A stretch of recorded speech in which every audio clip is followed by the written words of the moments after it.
This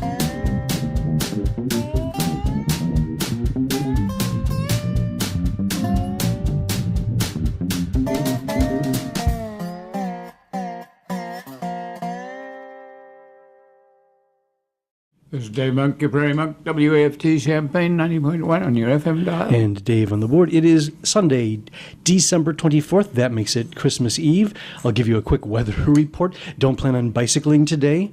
I was thinking, yes, it's pretty messy out there. This is one of those days where Dave just automatically says, bus pass time. Just hop on the bus. Because it's a white Christmas. It is. That's right. We'll have a white Christmas tomorrow. This is not going to go away before tomorrow. So... Oh, and this is the Prairie Monk Show, which is WFT's weekly look at rails, trails, greenways, white Christmases, white anything, and whatever else Dave has been up to for the last 7 days. Oh, well, I was interested to get an email from distant cousin, John Garland, and he is part of my family, or I'm a part of his family. My grandmother was a Garland, and the family had quite a few artists in it, and one of them was Henry Garland, who was a noted artist. He was a Victorian era, 1854 to 1890, and he was a sort of eminent artist who was paintings at appropriate levels in galleries. He was fairly famous for painting Highland cattle. And we may even be able to put up a picture of some of those experiences. John's father, the son of Henry, was involved in World War II, and he was personnel organizer, and then grandson John was born to a relationship where father was in his late 50s, early 60s, and the mother was in her 30s, so he grew up with father for just a few years, and then father passed on, and he grew up with older people, but then went to boarding school. And I thought this was kind of an interesting family story, because it was very British to go off to boarding school and to experience hazing and those sorts of things, and then to become a sports person of some note, and to morph into banking and go through a career that just reading the details is often very interesting to know where your relatives come from and where they'll be. John has now two adult children, and one of those will be visiting Australia for 3 years to work with Amazon and the networking of Amazon across Australia. So, it's changed from a different lifestyle and different period, the movement into electronics. So I thought that was worth reporting. Some of this involved tradition of where you live in England, where you grow up in England, where you perhaps move back into a family home. And since my mother was English, I have a fair idea of this sort of organization. I went to the mall and was very pleased to do so. I had to decide whether to take my monk hat and cloak It's not always easy being monk, but it helps people to put some sort of visual relationship to what we do in terms of the rails, trails, and greenways. So it makes you a recognizable person. I go in parades as the Prairie Monk and wear the same cloak and hat. And sometimes I walk around it just a little bit so friends and relatives who don't get to move between booths, they have their own booths to work on, and so we don't always get to interact with each other. Some of the people that come by are very interested because the Kickapoo Trail has been very successful so far, and people were reporting to me about bicycles using the territory, and there were some concerns about how to get there, like along Main Street, but there's also some realization that the junction at Main Street is rather dangerous. It has a little street coming off of it. It's rather narrow, and it bends around. And so we talk some about the possible movement of the rail trail through perhaps the north end of the railroad yards, past the MTD buildings, and perhaps even on across Champaign, across Banner and Champaign. And how do you do that? So, and someone who is very interested in doing that is interested in working with bicycles in a way that is different from main roads in a way, because the Department of Transportation's aim in life is to get traffic across town as fast as they can, and they do very well at that. If you note, most times when you go along University Avenue, all the lights are in sync for several miles, and that takes talent to do, because you've got input from the side, and how do you relate? It's so I really applaud the Department of Transportation for doing that sort of thing. But on the other hand, fast means more fender benders and accidents, and perhaps even lives sometimes. So one of the conversations I had was about bringing people through safely rather than quickly. And we have to think about that. If we go across Lincoln Avenue, that's several lanes of traffic, several turns. Lincoln runs onto University Avenue. It's a bit rugged to get bicycles across there, but if you were in other countries, the bicycles would have right-of-way, and you'd have to wait. And so what does that do to that contiguity of the lights in sync right across the town? We talk to people who've come to town recently and don't know where to go. Other people were wanting to know the difference between the Kickapoo Trail, the first 7 miles is active and finished and appreciated, and the trails we have to the west, which are called Heartland Pathways, and there is one 2-mile section that has been rerouted over the Sangamon River, but it's not a basically developed corridor.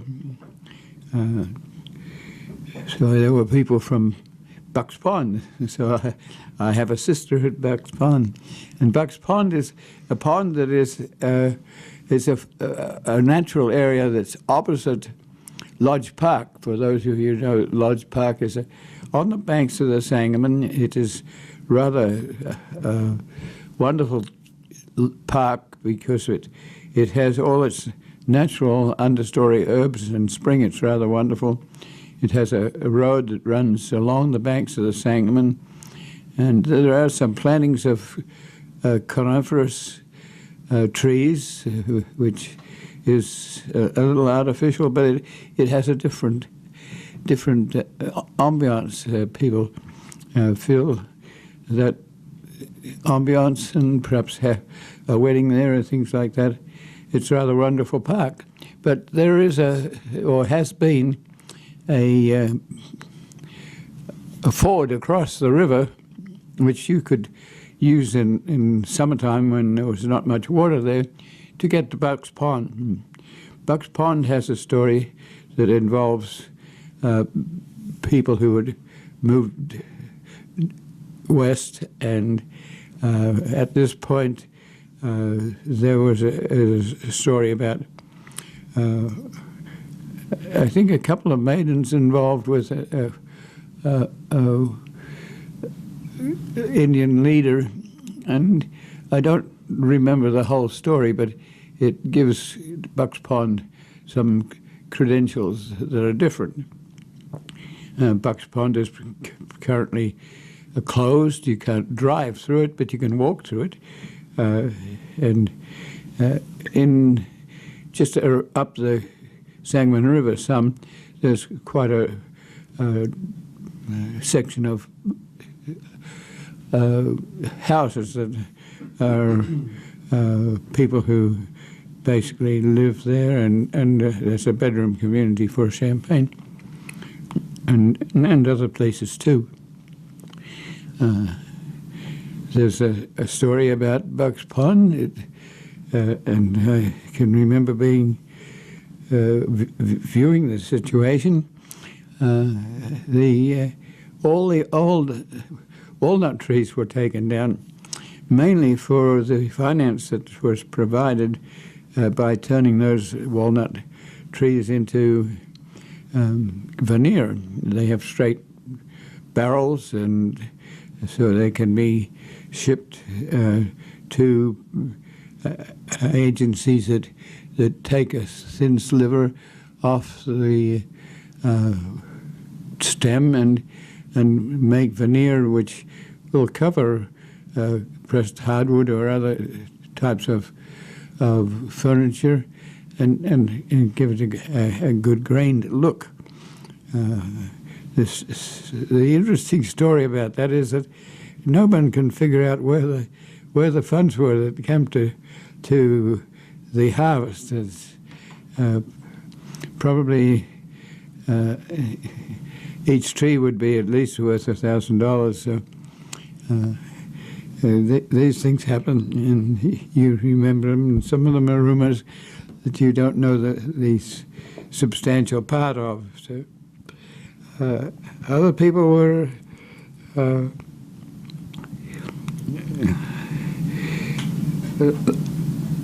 his father and high school daughter, and we're very interested in how we transfer 33 mile of railroad bed that is owned by Heartland Pathways to other generations. And you talk to people about thinking 200 years ahead or 500 years ahead.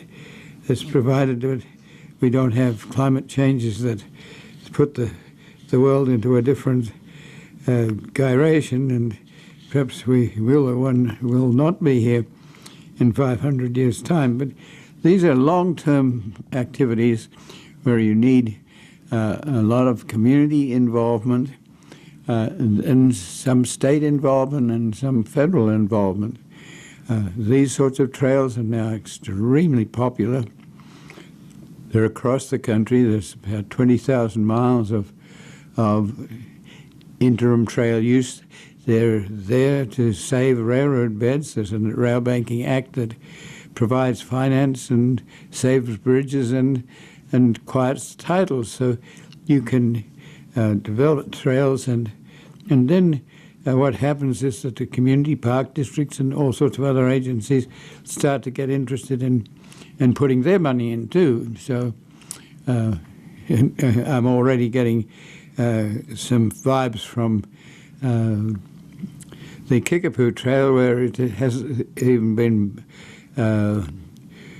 developed to Ogden yet, and there's moved to have a restaurant there. So some people are looking at the real estate value of these trails, and your property value next to the trail will often go up because of its attractiveness and its usefulness and its ability to communicate one district to another, and people do get to meet, and a restaurant here and there. It adds to the fact that bicycle shop here and there, interpretive materials, other park districts relate, and 5 miles to the north, 5 miles to the south, the Lincoln Trail and things like that.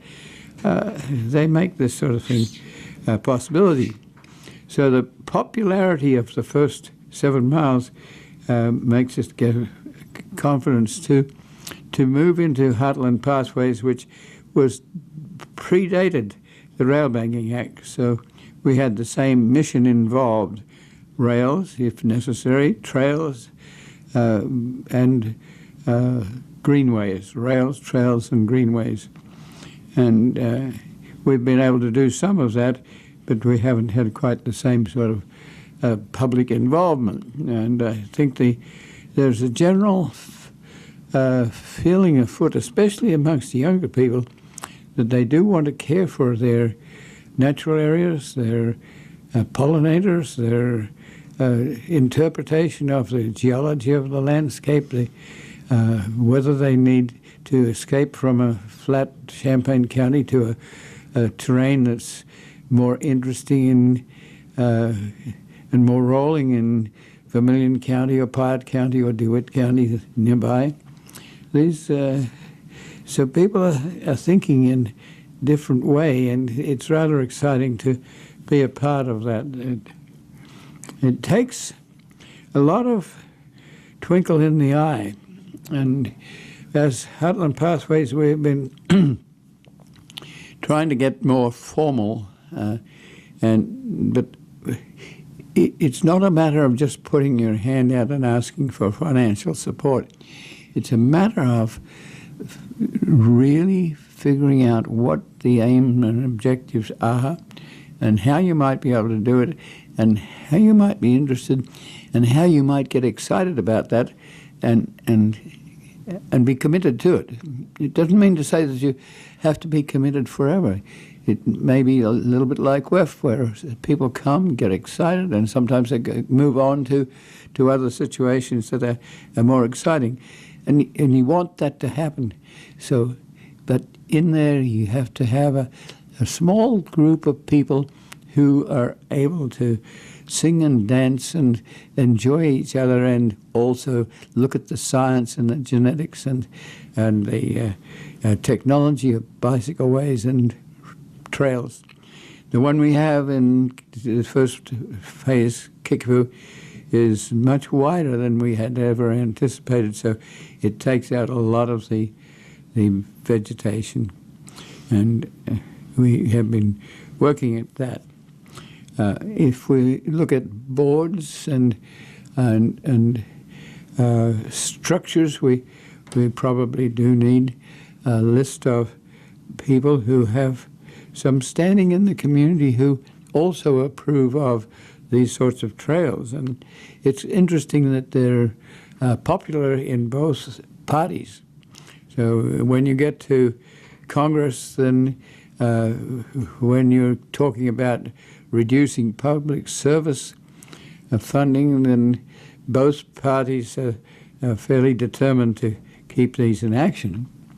The railroaders are pleased that their rails are being preserved by interim trails, but the interim trails have gotten so popular that they're getting to be a little bit afraid that their movement to save the rail beds will be a movement to save trails that people don't want to lose if they come through with a train in the future. There's a fear that is part of where the money is coming from, and it's known, and the trails have not destroyed the rail bed. And this rail bed would cost you a fortune to come back onto in 200 years' time. So the trail people will have the trails for a long time, but you're always fearful that there will be a backlash of people who have gotten used to these trails and like them a lot. They're putting a ring road around Chicago so long trains don't have to move into Chicago and then out, so they can move around it. And that is involving some use of seldom used railroad beds, and perhaps even some return to rail. And it's inspiring a lot of Chicago suburban opposition to this sort of movement. But in order to appreciate that, the people have to be educated that there is a need for transportation, and there are on some of these rail beds in Chicago, there may be 29 little spur lines owned by different companies that come out and have to use this main line. And how do you do that? And that involves people getting onto boards and speaking their bit and knowing what's going on, so that it's not just by the seat of the pants. It's more directed, and you might have to involve groups in Chicago like the Open Lands, and NIPSI is another one. These are boards that are advisory, but they're stooped in documenting what they're talking about. So they're very powerful in the advisory sense because they just know what they're talking about. And this is what we have to do here. We have to look not just at one county and a regional planning for one county, or a regional planning often is only for one city or one town. And so there's a tendency to have good planning for bicycle ways in town, but then the connectivity is not there. We needed regional planning for 8 counties in this vicinity, and includes a fairly recent retirement of a rail bed between Bloomington, Farmer City, and Mansfield. How do you do that? How do you suggest that this not be too wide to take out all that genetic variation that's on the side of the railroad bed? Then part of it goes through farm fields, and you have some possibility of preservation there, but then it moves parallel to a road, and it's 150, which is a highway.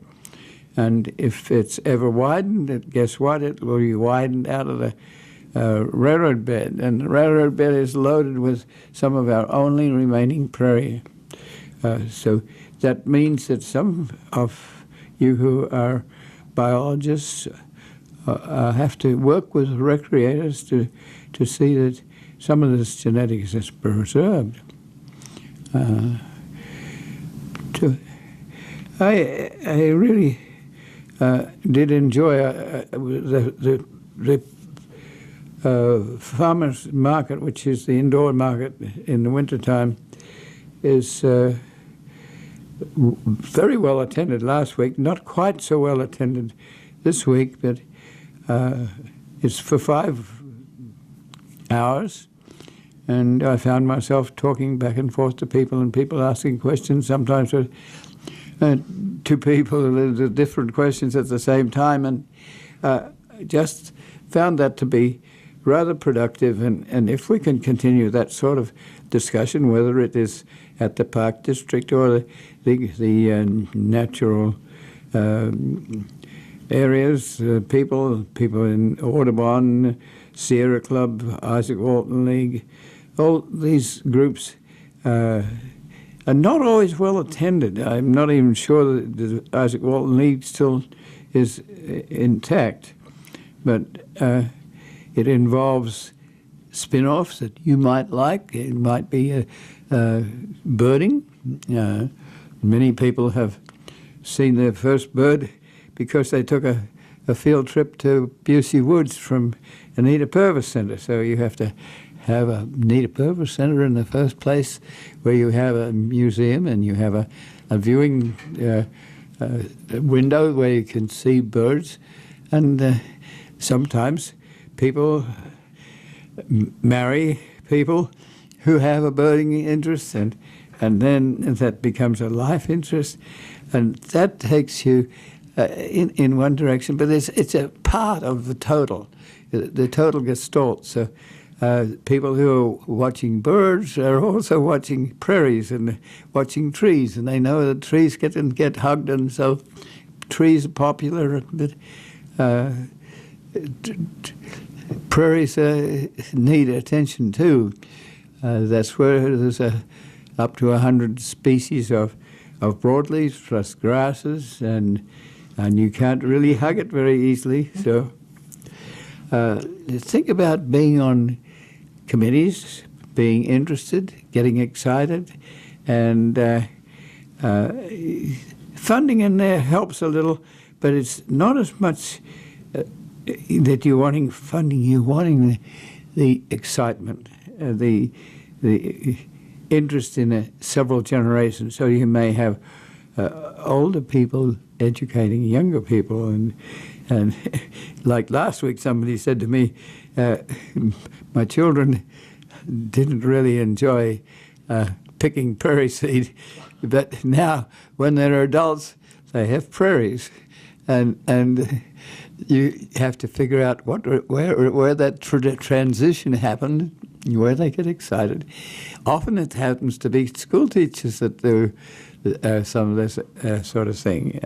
Sometimes it's individuals like the Barnharts, where when we were facing a widening of Road 45, how do you preserve that? And Barnharts took quite a bit of that remnant prairie and put it into on a slope on the Yankee Ridge Moraine, and now they have at the end of Vine Street 100 acres of prairie, and the Soil and Water Conservation District has gotten involved. The university has made sure that this will be in perpetuity, and so all these relationships, the relationship to the village of Savoy, the Lake Park where we took some of this vegetation, and the relationship to Winfield Village, and the university apartments that are nearby, and a retirement home in the area. And each time there's a little bit of something that happens that encourages this. So that's what we're into. And some of it is not awfully formal. It's fairly relaxed. So this week I went to take a constitutional around a West Side Park, and there's a street called Park Street which leads into the park. And I saw that there's a lot of guano on the ground. Guano is the crap that birds drop, and it may be due to migration. You don't know whether it's starlings or it's crows. I suspect it's crows in this case, and the droppings are very white. So I was taking photographs of the droppings, and then I look around, and there's two trucks from the city physical plant. There's probably been a complaint about the droppings. It's in downtown, and it's near the Virginia Theater, it's near Busey Bank, it's near a lot of activity, and so the question then is, how do you get rid of this? Can you power wash the street? Can you power wash, if it doesn't wash off, can you put chemicals in there? Where do the chemicals go? And then, well, you can always saw down the trees, and that, but then the tree huggers don't like that. So how can you help? I walked by later, and the power washer said wash the streetscape, but some of the parking lot next door still has a lot of guano on it. So do you go to the city and say, what do you say? Well, one of the problems is that when early development happened, you really want a tree. You want a tree to grow fast, so you put in sycamores and trees that grow very rapidly, and they have big cells, and they, at the age of 50, they start to drop off, and you only need a large storm, and then you have 30 drop-down trees that have been pushed over because they've gotten to the age of maturity, and their cells are so big and that they fall easily. Maples will do the same. So there's now a city ordinance that you have to plant more plants like red oak and white oak and trees that will be slow growers, but they'll be more permanent. So perhaps what I might say if I were to go to a city meeting about this is that we've lost a lot of trees in the near areas in west of downtown Champaign, and so the tree population is lower. Then you may need to up the planting of trees, and that would distribute the crows further around. But one has to wonder when you pressure wash the streetscape, if you have 200 crows come to rookery on the roadside, they're going to make a decent mess overnight. If they move on to different territories, then they're going to be somewhere else. And so this might be a migratory thing. It may not be. I don't know the ornithology of it, but it's a sort of situation where you're working with your twinkle in your eye, your understanding, your seat of your pants, and you figure out where you might be able to go to do something that's an improvement. It might not always be approved.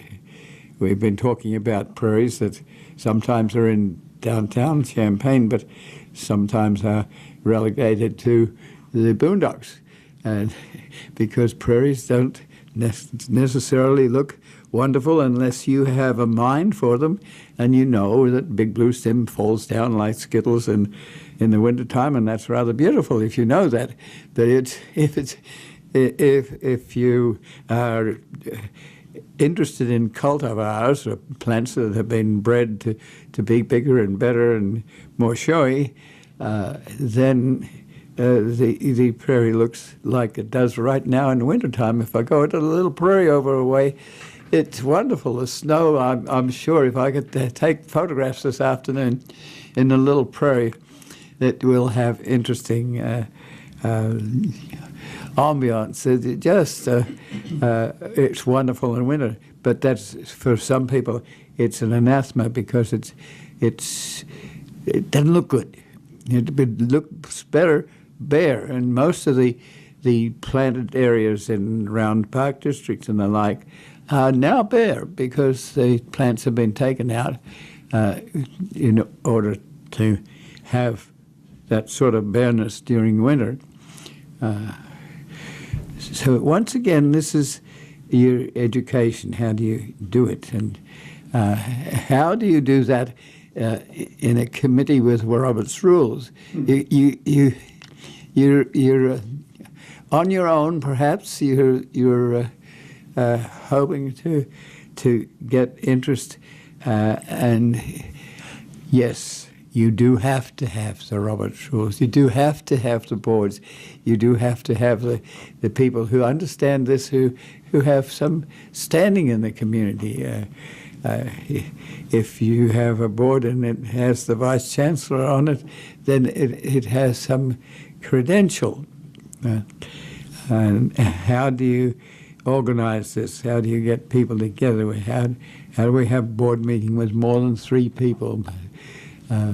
WEF goes through this sort of thing all the time, trying to figure out how to survive. And WEF has survived 30-odd years and done it very well, but not without a lot of these sorts of backs and forths. So don't be afraid that you might say the wrong thing. You might, or you might be suggesting something that's impossible. But do it. Be there. I talked to a lady a black lady, who was interested in the fact that we would like to go through Champaign with a bicycle way, but it goes through the north end, which is largely black, and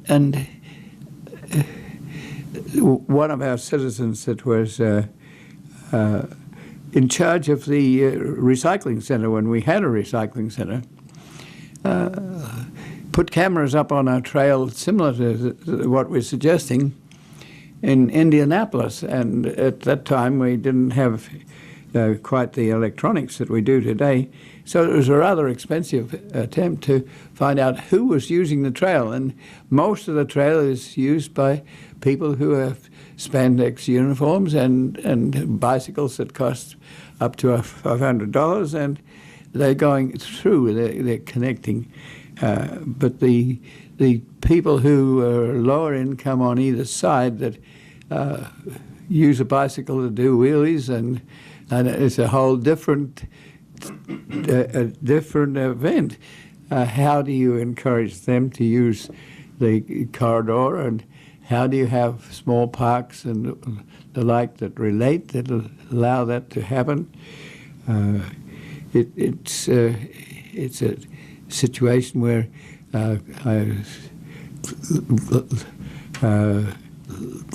Gloria Lyndhurst says she's from Healthcare Consumers, and so she has been concerned with, and so the Healthcare Consumers in total has been concerned about what is adjacent to a trail going through a city. So do you have a Coke factory for Coke for heat and whatnot? And where does the effluent go? And who controls it? And do you cover it over and cap it, or do you dig it up and put it somewhere where it's buried according to surveyed situations, so that you know that in 200 years you know where your scunginess is located?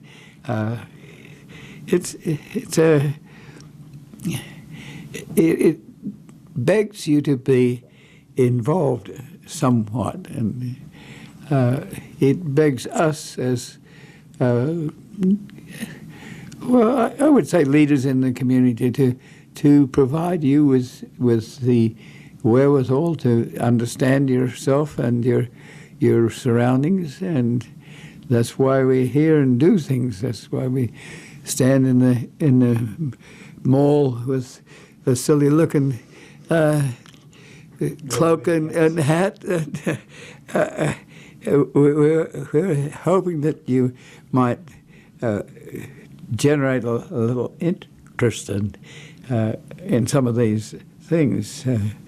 And behind that, we need to have adequate state regulations with the Charitable Trust Act. You need to be registered. You need to have 501c3 if people want to contribute to you.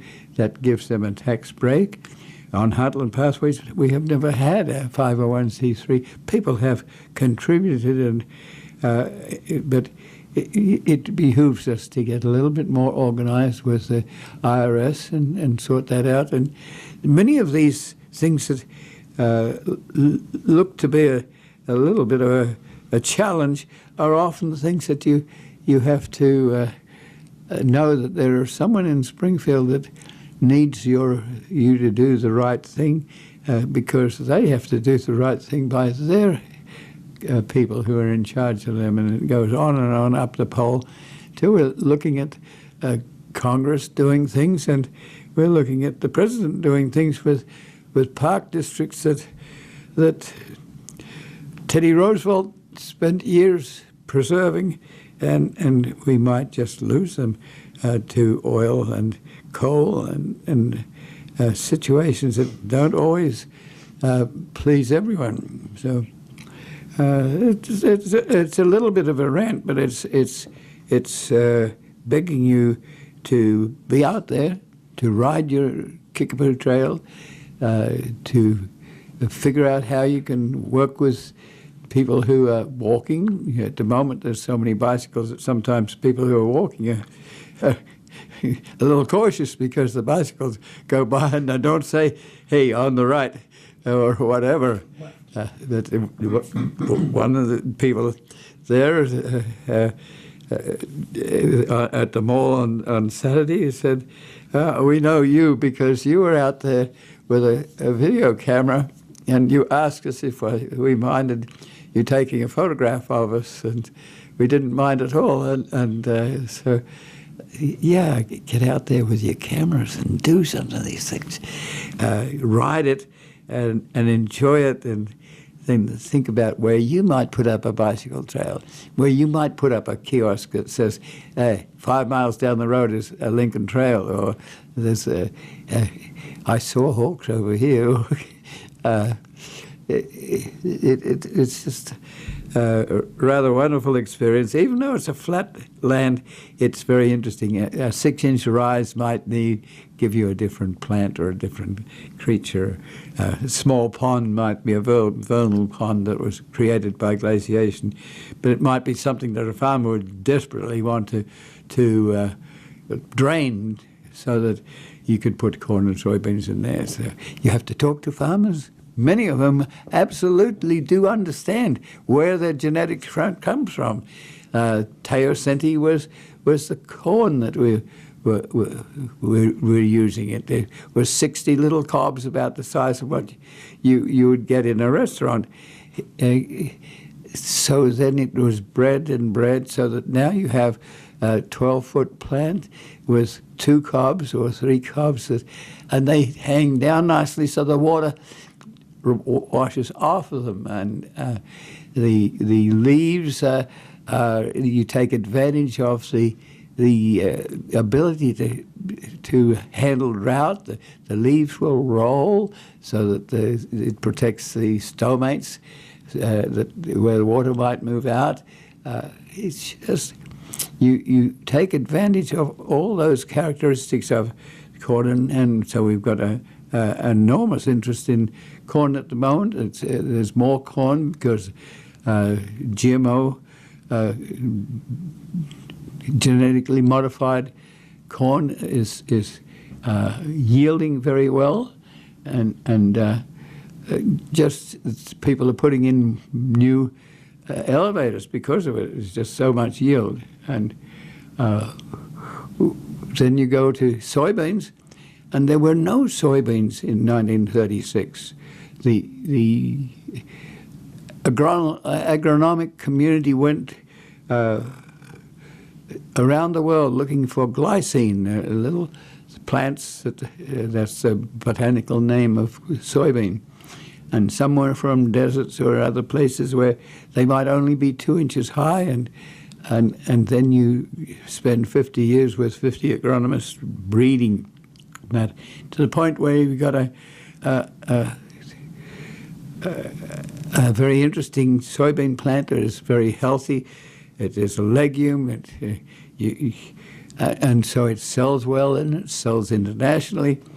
So, but it has to be planted each year, and each year that means you have to disturb the soil, and some of that soil runs down to the Gulf and creates a dead zone in the Mississippi. It takes some of the fertilizer. We have to realize that we might be more able if we could have a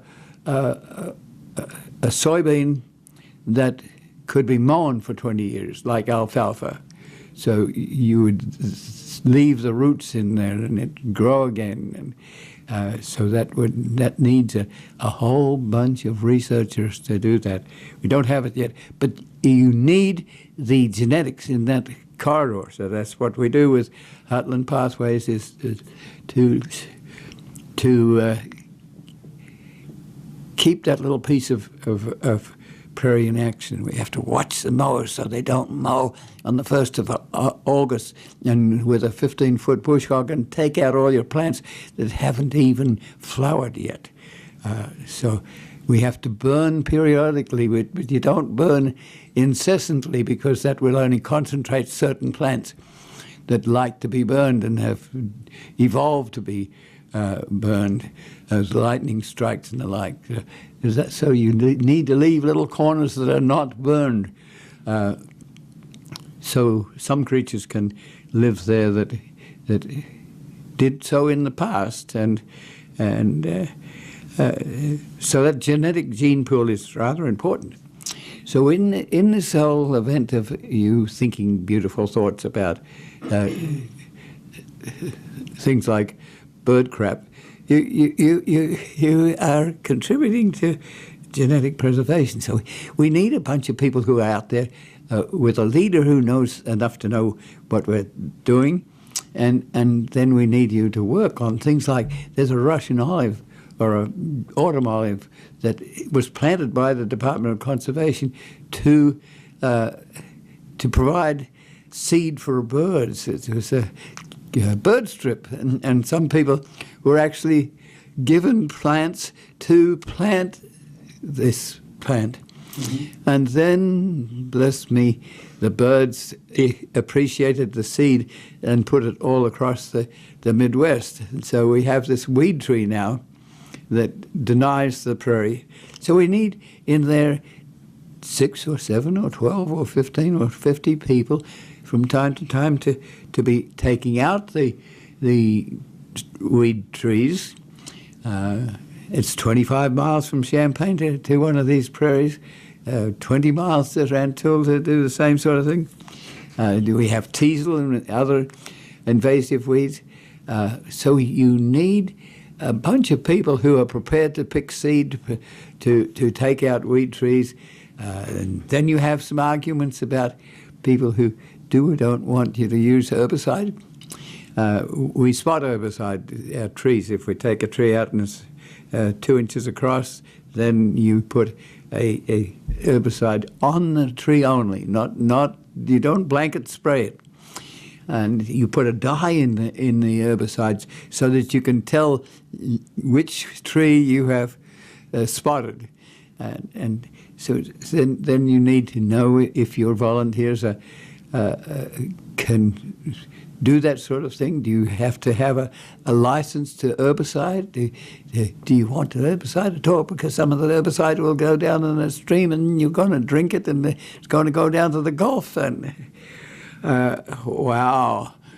That's where you get to enjoy. And then every once in a while you have to have a rest period where you get together, you all sit around and if it's Australia, you have hot scones or tomato sandwiches, and the counterpart is here, and that allows you to talk and be with each other. And we're in a season where people get together, and that's really a time when you talk together about family and how this fits in and how you do. And sometimes in the same family you have very different opinions.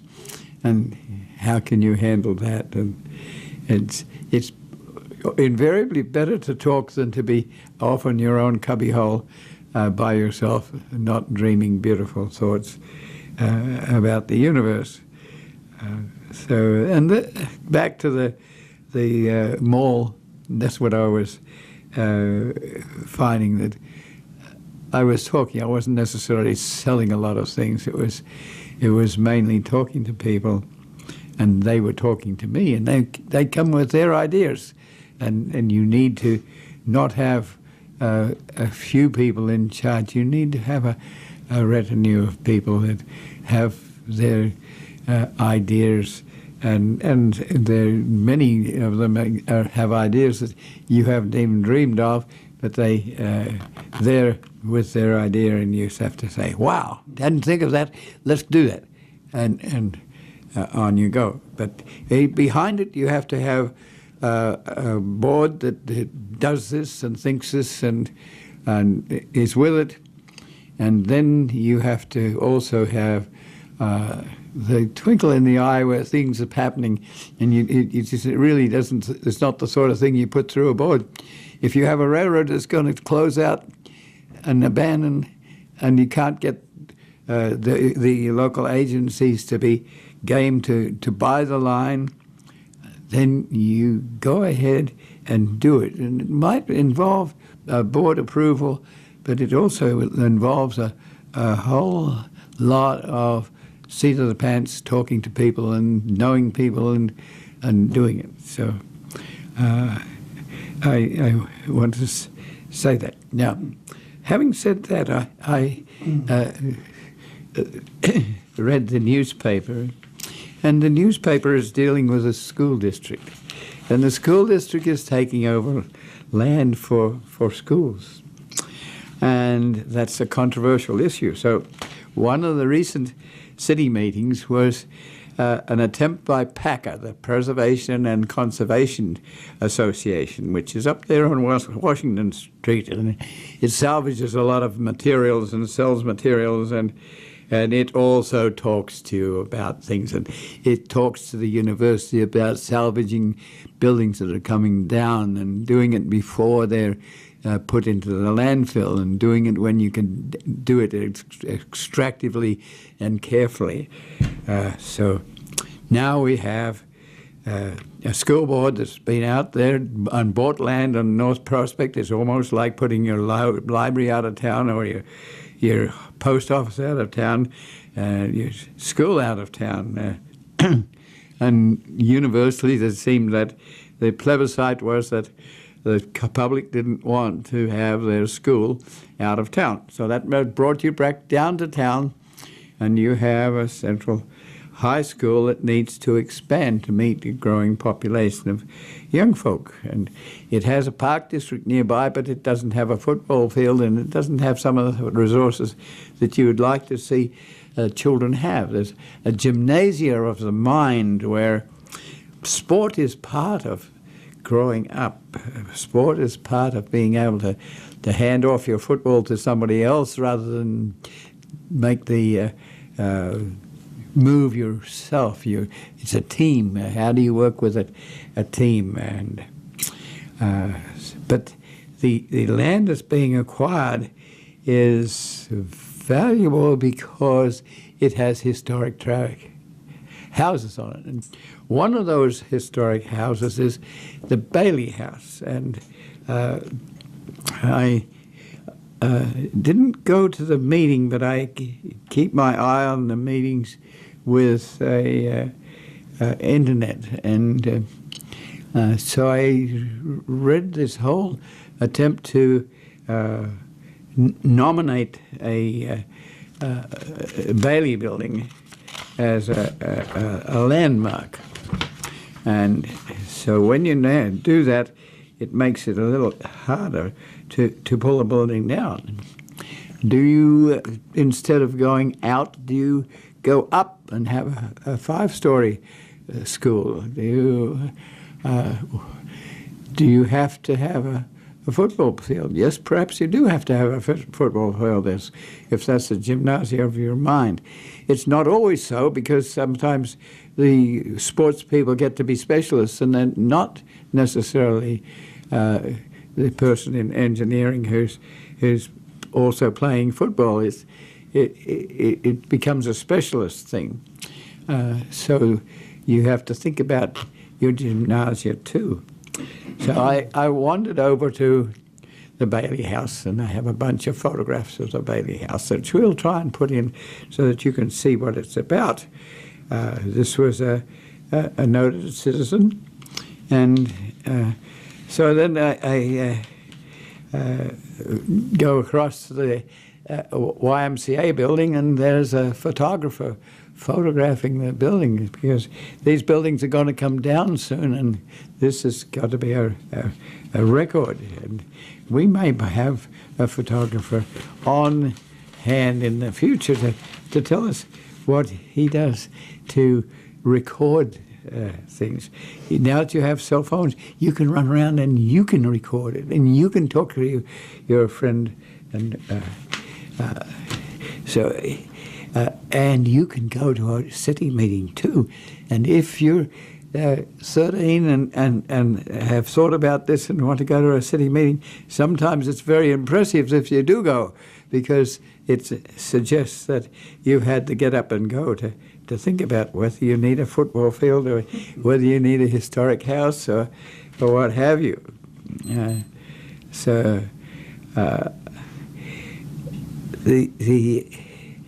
I saw also in the paper the city of Urbana has a retired school. Now, these schools used to be 2 stories, and you didn't have a lift to take paraplegics up to a classroom on the 2nd floor. These schools are obsolete, and so the one school in Urbana has been sitting there empty since 2013, and they were putting through a move to it's near to a park district, so it has a park district zoning designation. So could it be changed to housing? And some of these schools have been converted to housing, and they're used. So that's another thing that you might look at. So it's the end of the year. Think about what you'll do next year, and have a wonderful season. And we'll be back next year and talk to you about some of these things, and read your newspaper so that you know what's happening to the Bailey House.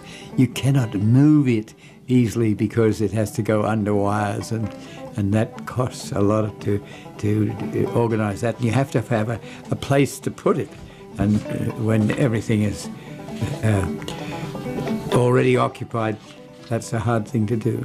So, okay, thanks for listening for the year, and get into it in the next year. This is Dave Monk, your Prairie Monk, WEFT Champaign, 90.1 on your FM dial. And Dave on the board. We will also be back this year, because we'll be back New Year's Eve, so that'll still be 2017. One more time, right. Yes. Okay. So, and as always, the views and opinions expressed are solely those of the speakers and no one else.